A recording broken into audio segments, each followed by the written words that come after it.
Lilipas din ang ulan at muling sisikat ang araw.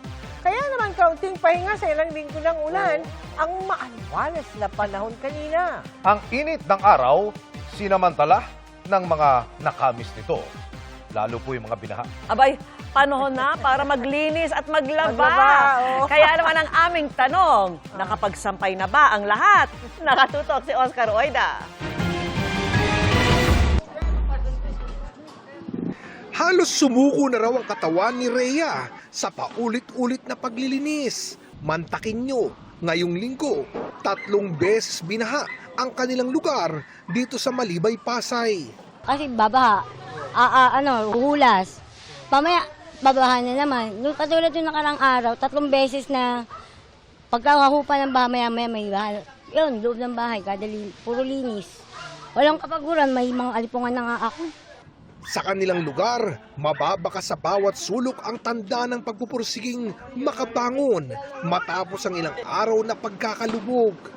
Nariyan ang mga nabasang kasangkapan, mga kutsyon, mga unan na pilit binibilad, may salba lang.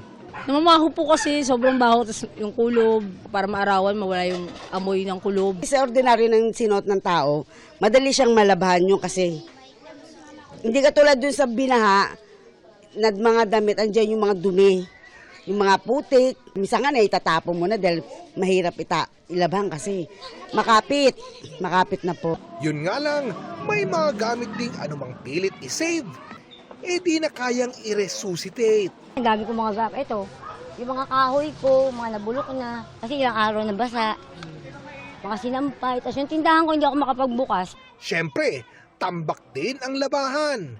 Kaya nang umaraw na sa wakas kanina, ayun, pati mga kable, ginawa ng sampayan.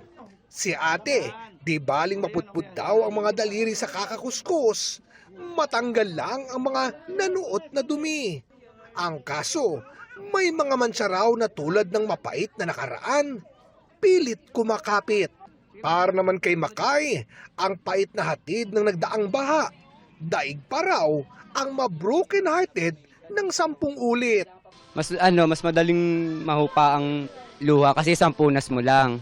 Sa baha, kahit anong limas mo, nandun pa rin yung tubig. Mas magandang umiyak ka na lang kaysa bahain.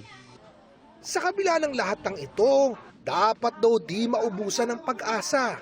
Dahil sa buhay, hindi lahat ng lumubog ay mananatiling nasa ilalim. Ang mga taga-Malibay, pilit daw aahon para mabuhay. Laban lang. Siyempre, kailangan natin mabuhay. May mga anak tayo. Mapapagod, magpapahinga, pero tatayo ka rin. Oscar Oida, nakatutok, 24 oras.